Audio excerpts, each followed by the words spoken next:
Right, seems I've got to do it this way. Right, okay. Going to do it very quickly and very brief. I'm going to try and get it done as quickly as possible. Notice the t-shirt I'm wearing, Tell Puddle. Right. I've added a few bits to it as well. No government will tell you what the law says. Because if you know the law, then you can defeat them. This is how you change stuff. This is how you truly shoot. You don't shoot people, you don't tear statues down, you fight them with the law. Because that is something they have to. So they will not let you know. Now, it's Article 8 of the Human Rights Law. Okay, you've got to actually really understand the meaning of it when it comes to your children. Okay, I'm going to get it up here. Right, there we go. The respect for a private life. All right, and this is a really important one that you must learn, and it's very important. Right, okay. The Human Rights Act, number 8, respect for your private and family life. Article 8 protects your rights to protect your private and family life.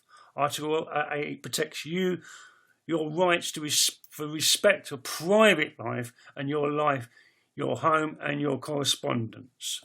Okay? Under that, till the state deems you unfit parents, you're in charge of your child. If I was to take my child now and just went, yeah, go on out you go, son. Well, it's nearly 7:30, 5 years old.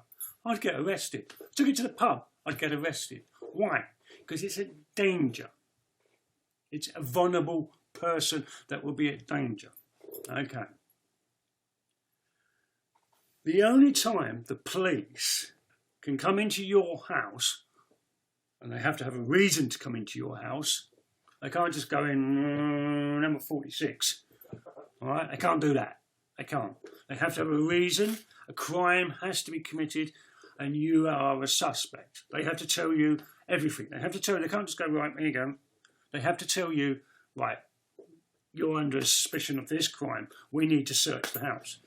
If they find guns, drugs, abuse, all sorts of all that nasty in, they can get a social worker in to remove. To have your child permanently removed from you takes quite a bit and a long time. So, if you send your child to a vulnerable place, then it's down to you. You've got to protect your children. It's your job. So I will tell you now, if I had a child, 24th of March, my child would never see a school. If it was at uni, they would come, if they came back to the house, they would have to shield for 10 days. You could be killing your grandparents. Okay? I think this spike we just had, and it's no blame because you've done all what you've done the law and you've done what you said and you've done, you were asked and you did it. It's because of schools, universities and that. Manchester University, they locked them in, basically near on, into the halls of residence and built a fence around them. They tore it down. Well done, brothers and sisters. Okay? Most of your uni students are doing this. And paying £9,000. So it's your responsibility. Till they're 18, I think it is. But you got to use the law. What does the law say? The law says you've got to protect them. So why don't you send them to out now, 5 years old? Why? What's wrong with that? Well, it's wrong and it's illegal. So putting the child at risk and putting the family and this country at risk is the best thing you can do is shield them. And you've got to stand on this. This is the law. This is your fighting ability. Human Rights Act number 8. Okay? It is your right. You have a right to claim that. It's called democracy. Britain signed that contract. Britain signed it. And we're still under human rights laws at the moment. Okay, so the British state has to obey human rights laws as well as British laws. And the British law makes it you, the sole parent or parents. You've got to really seriously step back from the bonfire. You could kill your family. Honestly, you could kill your family. You could wipe out the older ones easily. I'm not trying to guilt trip you. We've got to start bringing in this. We're going to start challenging these people and these authorities and these governments. Because if we don't, because they're not going to tell you what the law is. They're not going to tell you, actually, you know, they're not.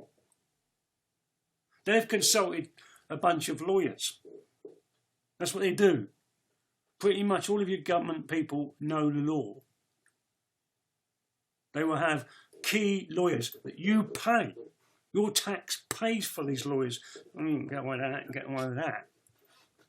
So we've got to stand as a people, and we will stand with you. People without children, we've got to also stand and be strong and firm. We have to. We have to unify together and bring about unity, not division. I live round the corner from a school, and I know it's hard for some of you parents. It's going to be difficult. It is going to be difficult. It really, really is. It isn't going to be bad. It's going to be difficult. I've buried a mum. I've buried mum. And my mum, I buried her with cancer. One of the worst things I ever saw in my life was when they brought her mum, my nan, in and killed her. I've been there. I've buried young people. And it's not nice. We have got to stick together. We have got to be unified. Because there's no way, if we all stick together, and 40% of you turn around and say, no, I'm not taking my kid. Plymouth Council could not take your call. If they fine you, you appeal it. This is all your law. You can appeal. I'm protecting my child. Use the media properly. Let's fight this and stand together. Peace, love and out, and power to the people.